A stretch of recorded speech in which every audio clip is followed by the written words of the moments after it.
풍력이 친환경적이라는 거에 대해서 사실 이슈가 있어요. 토픽을 정해야 좋으니까 태양광 볼 거면 이쪽 보는 거 굉장히 해볼 만하다.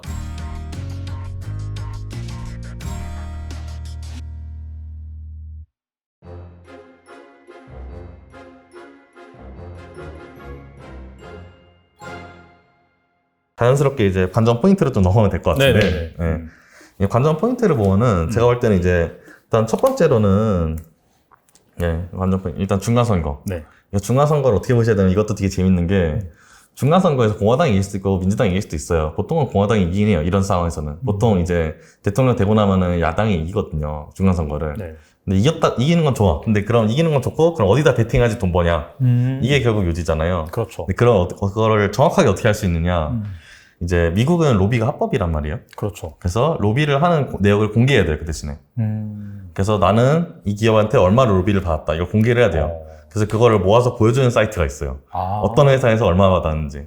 그래가지고 공화당 애들한테 많이 로비한 기업 주식 사면 돼요. 그렇게 하면은. 그러니까 회사에서 그렇게 생각한 거니까, 회사에서 공화당이 되면 우리 주가 잘 갈 거를 생각을 한 거니까 이제 로비를 했을 거잖아요. 그렇죠. 그래가지고 이게 되게 재밌는 게, 정유주 같은 거는 그냥 다 생각하는 대로 그냥 그쪽에, 그냥 약간 공화당 쪽에 베팅하는 그런 주식이고. 근데 제약주가 바뀌었어요, 최근에. 제약주가 전통적으로는 공화당 쪽이었어요. 근데 최근에 민주당 쪽으로 로비를 많이 해요. 왜 그럴까요? 뭐 그거 정확하게 하긴 되게 어려운데, 근데 그런 게 있어요. 약간 정치에서도 보면은 결국 구동층이 중요하잖아요. 그러니까 스윙 스테이트랑 스윙 보터가 중요한데, 이제 제약 쪽에서는 좀 민주당이 스윙 보터가 됐다고 생각하는 것 같아요. 공화당은 돈 주든 안 주든 어차피 똑같은데, 민주당은 돈 매기면 좀 바뀌지 않나? 라는 생각을 하는 것 같아요. 그래가지고 좀 그 부분이 좀 특이하게 보이고, 그 다음에 보험 쪽은 전통적으로 민주당 강세예요. 의료보험 같은 거. 그래가지고 이제 그런 것 때문에 이제 민주당 강세고, 그래서 나머지는 좀 반반하고 약간 그런 것 같아요. 그래서 그런 식으로 이제 그런 거 찾아보면서 베팅을 하시는 게 맞고요. 내가 생각할 때 이거는, 그래서 방산주 있잖아요. 방산주는 생각보다 양쪽에 다 베팅해요. 방산주 공화당이 되면 되게 잘 갈 것 같잖아요. 생각보다 그렇잖아요. 왜냐면 메이저한 전쟁은 민주당 때 많았거든요. 뭐 민주당 때도 많았고 언제나 있었죠, 사실. 제가 볼 때는 랜덤하게 그냥 터지는데, 이제 그때 반은 민주당이고 반은 공화당이라 했던 것 같은데, 그래가지고 그냥 뭐 내 뇌피셜 보는 것보다 기업들이 생각하는 거 믿고, 이제 로비 공화당에 많이 하는 애들은 이제 공화당 베팅하고 싶으면은 공화당에 로비 많이 하는 주식 사는 게 맞다. 그래서 이거 사이트는 제가 나중에 보내드릴게요. 이거 아래 댓글로 달아주시면은 좀 참고용으로 그거 하시면 될 것 같고, 그 다음에 이제 제가 지금 뭐 당장 강남에는 미친 듯한 홍수가 나고 있는데, 유럽은 지금 미친 듯한 가뭄이 나고 있어요. 이게 뭐 그쵸. 그러니까 한쪽에 몰리면 한쪽은 부족한 거죠. 물도 똑같은 건데. 근데 가지고 지금 유럽은 미친 듯한 가뭄이랑 미친 듯한 이상고온 때문에 이게 지금 식량위기를 전 불러올 수 있다고 생각을 해요, 개인적으로. 지금 아까 밀 얘기했던 거랑 연동돼서 하는 얘기예요, 그냥. 그래가지고 생각해보면 미국은 풍작인데, 뭐 미국은 밀 해봐야 한 10% 정도? 나머지 대부분은 이제 인도나 아니면 이제 유럽 쪽인데, 유럽 쪽 작황이 좋기가 굉장히 어렵고, 최근에 밀이 많이 하락한 시그널이 우크라이나에서 이제 밀 수출 다시 재개했다 이러는데, 저는 그거 되게 회의적으로 보는 게, 뭐 이미 전쟁 중인 나라에서 밀 수출해봐야 얼마나 많이 하겠느냐. 실제로 많이 못 하거든요. 그리고 실제로 그 밀 수출 전에 러시아군이 어떤 작전을 했었냐면은, 자기네들 점령한 지역에 있는 밀밭은 다 밀어버렸어요. 너무 당연하죠. 그래가지고 그런 부분 때문에 그거가 시그널은 될 수 있을지언정, 실제로 밀 현물 시장에 얼마나 영향을 줬을지는 또 따져봐야 돼요. 근데 지금 선물을 많이 하락을 했단 말이에요. 더 하락하기는 되게 어려울 것 같아요. 그래가지고 그런 상황에서 지금 밀 ETF가 뭐 이런 게 있거든요. 그런 것들 좀 볼만 하지 않을까, 개인적으로. 그래서 제가 볼 때 식량위기는 아직까지는 항존한 거라고 저는 보고, 식량위기가 있을 경우에 어떤 이슈가 있을 수가 있냐면은, 아랍에 보면 있잖아요. 아랍권에서 이제 연쇄적으로 시기 터지면서 민주화되고 이런 시즌이 있었잖아요. 그 시즌의 가장 트리거가 밀 부족이었어요. 그렇기 때문에 국제정책적으로, 그러니까 지정학적으로 굉장히 사실 이슈가 될 만한 상황이에요. 사실 생각해보면 당연하죠. 뭐 밥 없으면은 다 굶어 죽는 거는 음식 중에서 가장 중요한 거니까. 사실 옷 없어도 살고 집 없어도 그냥 땅바닥에 잘 수 있는데, 먹을 거 없으면은 죽어야 돼요. 가장 중요한 건데, 이거 지금 실제로 일어나고 있다. 베이루트 같은 데서는 빵 한 보를 25,000원 막 이러는데, 우리나라 빵값 비싸다고 하지만 그걸 아득하게 뛰어넘잖아요. 근데 그 나라에서 물가 생각하면 미친 거란 말이에요. 근데 그런 상황에서 폭동 안 나고 버틸 수 있을까? 생각하면은 나도 이상하지 않다. 근데 그런 경우는 어떻게 될까? 그래서 그것 좀 봐야겠죠. 아랍권을 봐야 되는 이유는 아랍권이 원유랑 아주 밀접하게 연관이 있기 때문에. 그리고 이제 에너지 공급 관련해서 이제 아까 질문에도 있던데 보니까 태양광이랑 원전 관련된 내용이 있는데 이제 풍력은 제가 일부러 뺐어요. 이거 뺀 이유는 뭐 이따 말씀드리겠죠. 어쨌거나 그래서 제가 볼 때는 저 두 개가 이제 좀 키포인트일 것 같은 게 특히 태양광 같은 경우에는 민주당이 이기면은 무조건 잘 갈 거고 실제로 이번 통과된 법안 때문에도 좀 잘 갈 호재가 있고 네. 그리고 공화당이 된다고 딱히 때려잡을 것 같진 않아요. 그래가지고 제가 볼 때 태양광은 좀 안전하게 볼 수 있는 부분인 것 같고 원전도 비슷한데 원전도 되게 스페시픽하게 잘 봐야 돼요. 원전주라고 해서 그냥 아무거나 다 사면은 답이 없어요. 이따 또 그것도 말씀을 드릴 것이고. 네. 그 다음에 이제 제가 볼 때 이게 터지지 않기를 정말 간절하게 바라는데 그냥 이게 터지면은 저는 주가 걱정한 게 아니라 이제 군복 사이즈 걱정을 해야 되기 때문에. 근데 이제 미중 관계 그리고 양안 관계 사실 양안 관계가 가장 중요하다고 저는 지금 생각해요. 이따가 그것도 또 말씀을 드릴게요. 네. 왜 양안 관계가 중요한지. 그래서 중일 관계 이거 좀 뜬금포 같죠? 근데 중일 관계가 중요한 이유가 있는 게 이게 대만이랑 뒤에 붙어있는 섬들 중에서 일본이랑 중국이랑 서로 영유권 주장하는 섬이 하나 있어요. 근데 대만에서 만약 군사적 이슈가 터지면은 그 섬도 거의 100% 터져요. 안 멀기 때문에. 그런 경우는 일본 해자대가 개입할 수가 있어요. 근데 해자대가 개입하면 미국도 자동 개입해요. 근데 미국이 자동 개입하면 한국도 자동 개입돼요. 근데 한국이 자동 개입하면은 북한도 중국이랑 쌈박질 나면은 북한도 자동 개입하는 조항이 있거든요. 네. 그럼 무조건 남북전쟁이 일단 나고 시작하는 거예요. 그러니까 자동으로 해가지고 그게 지켜진다는 가정하에서. 그래가지고 지금 사실 생각하는 것보다 굉장히 위험한 상황이라고 저는 생각을 해요. 이게 3차 대전이라는 게 좀 장난스럽게 들릴 수 있지만 약간 소설 제목처럼. 근데 저는 1차 세계대전 전에도 딱 사람들이 그걸 생각했다. 1차 세계대전 전을 사람들이 벨 에포크라고 불러요. 그때가 유럽의 가장 호황기였어요. 근데 호황기 이면에는 식민지 내에서의 분쟁 등등, 혹은 경제 이슈 등등, 혹은 또 빈부격차 등등으로 엄청 썩어가고 있었단 말이에요. 뭐 지금도 비슷하죠. 지금도 빅테크가 이제 그때도 기술로 이끄는 그때는 고무였거든요. 그 내연기관으로 촉발된 그때 이제 그 한 번의 에볼루션 때문에 확 늘어난 사회 부가 완전 양극화돼서 이제 그냥 분배가 됐어요. 사회적으로도 그렇고 세계적으로도 그렇고. 그래서 그 간극 플러스 이제 그냥 민족적인 그런 감정 해가지고 이제 땅 불이 붙은 건데 뭐 지금이라고 다르냐. 지금도 빅테크들이 잘 먹고 잘 살고 있고 그렇죠. 빈부격차는 꽤 세지고 있고 그러면서 기본적으로 식량 같은 거는 예전보다 더 구하기 어려졌고 그런 상황에서 지금 민족주의적인 감성까지 딱 불붙었죠. 그러면 이거 뭐 1차 대전이랑 다르다고 말할 수 있느냐 하면은 아니다. 제가 볼 때는. 그래가지고 뭐 마냥 그렇게 장난스럽게만 볼만한 이슈는 아니다. 근데 다만 제가 이걸 잘 안 본 이유는 터지면은 뭐 주식 걱정할 때가 아니니까. 네, 다만 이제 알아는 놓고 있자 이거죠. 그래가지고 일단 그렇습니다. 그래가지고 제가 볼 때 메인 관전 포인트는 이렇고요. 제가 볼 때 두 번째, 세 번째 게 이제 투자했으기 되게 좋은 것 같아요. 그냥 첫 번째 거는 제가 보니까 선반영이 많이 되는 것 같아요. 그냥 이게 다 아니까 미국에 있는 기관들은 많이 아니까 사실 이거에 그렇죠. 대해서. 그래가지고 개인이 알파를 먹기는 굉장히 어려운 것 같고요. 그렇습니다. 네. 알겠습니다. 어차피 중간선거 같은 경우에는 사실 현재 또 민주당이 이기기 힘든 그런 기류로 가고 있기 때문에 물론 이제 100%라고 말할 수는 없지만 그런 관점에서 방금 말씀하신 뭐 예를 들어서 공화당이 우세할 것 같다라고 한다면 그 뭐 로비 내역이라든지 뭐 어느 기업이 뭐 어느 당이 더 많이 했는지 그런 것들을 약간 힌트 삼아서 여러분들이 참고하시면서 투자를 하시면 좋을 것 같고 그렇다면 이제 약간 세 번째 이슈와 좀 관련이 있는데 최근에 560조 인플레이션 감축 법안이 통과됐잖아요.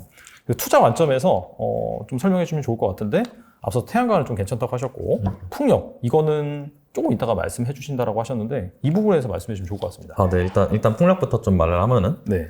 제가 왜 풍력을 아까 일부러 배제한 이유가 저는 사실 그렇게 유효한 투자처럼 보진 않아요.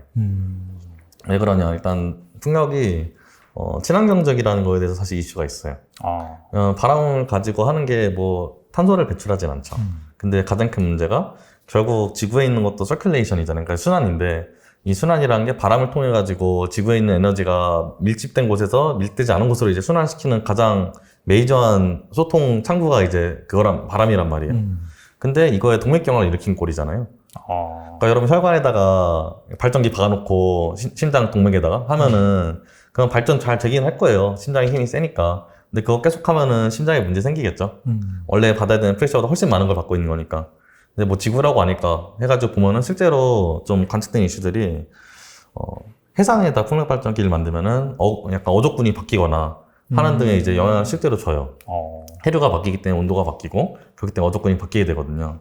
근데 그러면 이게 장기적으로 되게 매시브하게 됐을 때, 진짜 크게 됐을 때 문제가 없다고 장담할 수 있느냐 물어보는 좀 회의적이거든요. 그리고 무엇보다 이거를 광범위하게 막 여기저기서 설치하기 되게 어려운 게 풍력 자체가 하나가 사이즈가 너무 커요.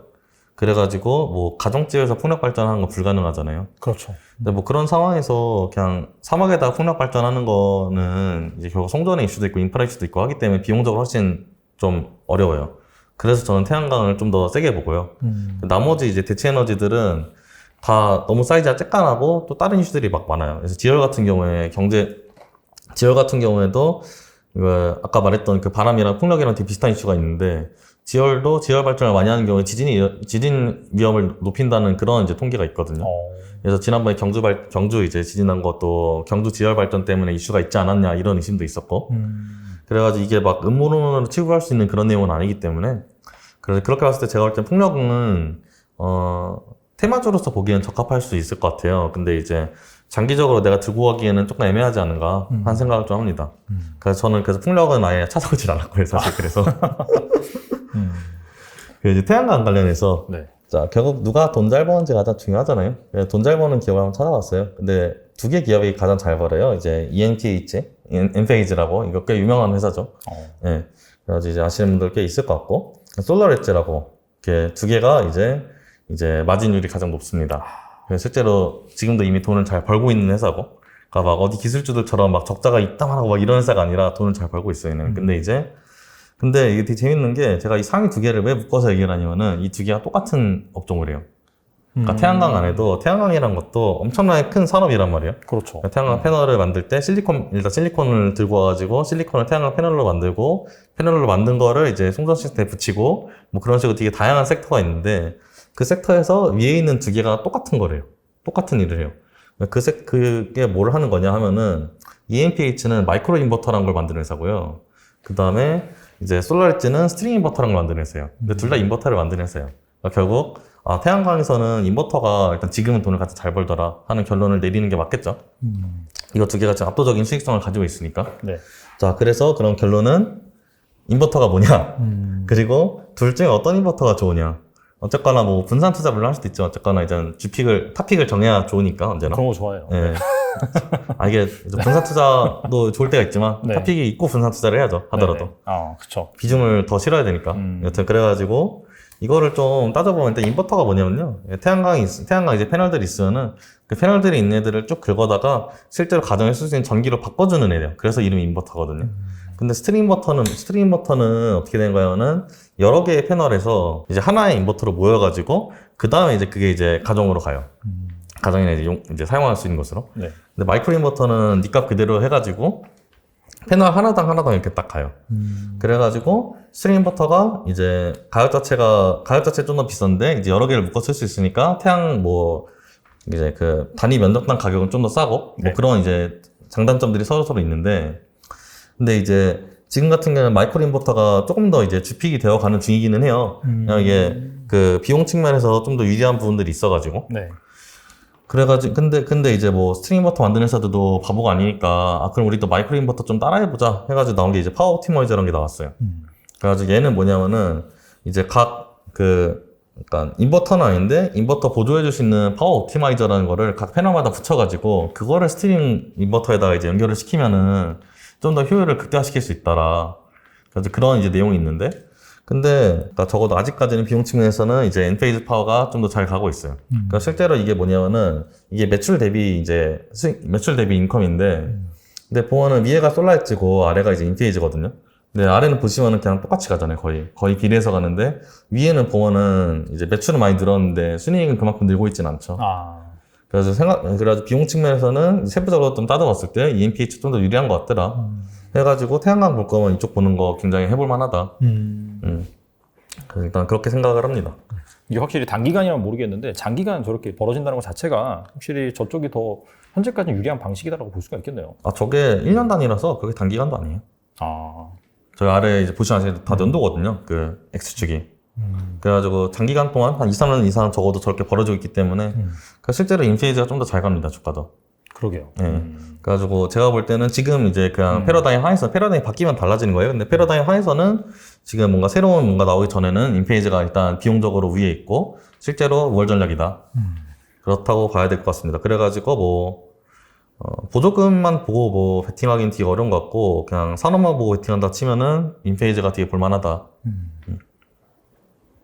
그래가지고 실제로 이번 해에도 그냥 잘 어떻게 가고 있고요. 이런 똥망장에. 네. 최근에 약간 신재생 쪽이 좀 좋아가지고. 네. 아, 그러니까 올해 내내 나쁘진 않았던 것 같아요. 네.